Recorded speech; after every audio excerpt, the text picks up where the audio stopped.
En el cinema trobem moltes produccions en què es veuen situacions quotidianes dels adolescents i poden ajudar-nos a apropar, difondre i promoure el model de desenvolupament positiu, tant a professionals, a familiars, als mateixos adolescents i a tota la comunitat en general. Quan parlem d'adolescència, sovint ens ve a la ment una sèrie d'adjectius i imatges, les quals poden ser de conflictes i tensions, amb una visió i concepció negativa. Tots hem sentit expressions com «quina etapa t'espera» o «fills a casa adolescents són problemes segur».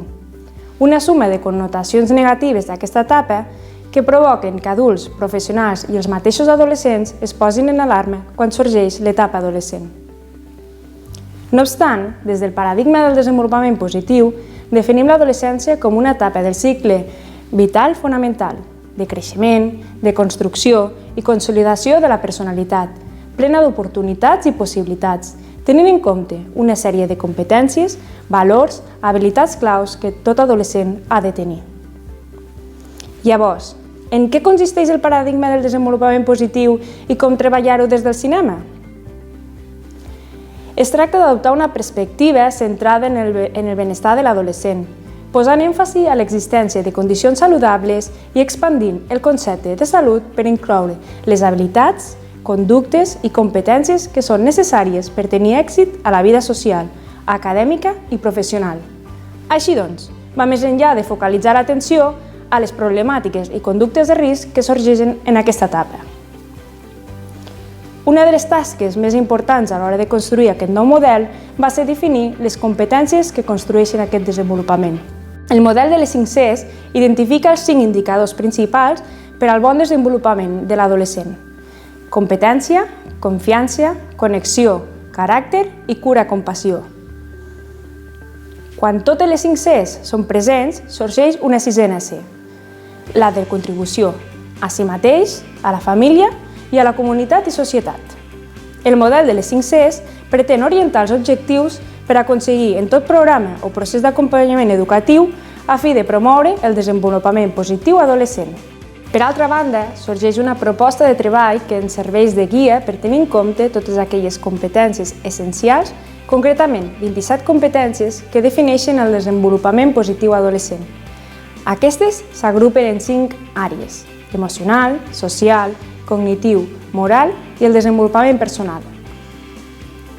Aquest model es representa per una flor, que simbolitza com el jove va florint a mesura que s'encamina cap al desenvolupament d'una integritat personal ideal, consolidant i mostrant un cert grau de domini de cada una de les competències identificades. La promoció del desenvolupament positiu de l'adolescent necessita d'uns recursos que influencien el seu benestar. Per això, s'identifiquen 40 recursos o actius que proporcionen el suport necessari per potenciar les capacitats de la persona, la comunitat i la població per mantenir la salut i la resiliència de l'adolescent. D'aquestes 40, 20 són recursos externs que es refereixen a característiques de la família, de l'escola o la comunitat en la que viu l'adolescent i que es poden agrupar en 4 categories. Els altres 20 recursos són interns i les característiques que són les característiques psicològiques o comportamentals de l'adolescent. Com exemple, una autoestima saludable, la responsabilitat personal, les expectatives de futur o la capacitat per prendre decisions. També s'agrupen en 4 classes. Quan els recursos interns s'alien amb els recursos externs presents en el context és quan sorgeix el creixement o el floriment de l'adolescent. Per tal de promoure l'enfocament centrat en els actius i les teories sobre el desenvolupament positiu de l'adolescent, cal apostar per estratègies i accions en diferents contextos en els quals el jove participa.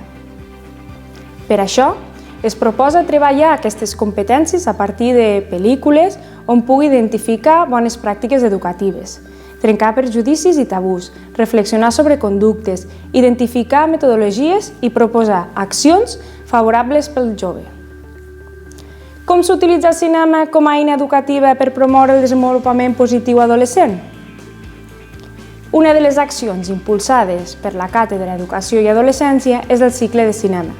Aquesta iniciativa presenta doble objectiu: aportar la perspectiva del desenvolupament positiu de l'adolescent i facilitar un recurs pedagògic en format de guia didàctica. Des d'aquesta experiència i seguint el model de les guies didàctiques, es plantegen les següents recomanacions. Abans del visionat del film, cal que hi hagi una revisió dels continguts teòrics sobre el desenvolupament positiu adolescent, sigui sobre els models anteriorment esmentats o altres teories que estiguin vinculades. Cal també establir pautes del visionat de la pel·lícula per tal d'identificar fàcilment les situacions que estiguin relacionades amb els fonaments teòrics treballats anteriorment. Durant el visionat del film, cal vetllar que l'ambient sigui el més adequat possible, considerant el nombre de joves i l'espai, així com el temps de l'activitat. És important que el temps que hagi passat del visionat del film amb el treball d'aquest sigui el menys prolongat possible. I finalment, es recomana fer un debat o una posada en comú per reflexionar sobre les teories del desenvolupament positiu adolescent de la pel·lícula. Així, s'intercanviaran les diferents opinions i percepcions de tot el grup i la seva valoració. En definitiva, a través del cinema es pretén promoure l'empatia dels adolescents cap a personatges que viuen situacions similars, fomentant la seva participació, la capacitat de reflexió i el pensament crític, per tal de contribuir al seu desenvolupament positiu. Així com també s'aconsegueix oferir espais per donar importància a l'etapa de l'adolescent i aportar una visió positiva, ja que la nostra mirada, la dels adults, té un impacte important sobre ells i elles.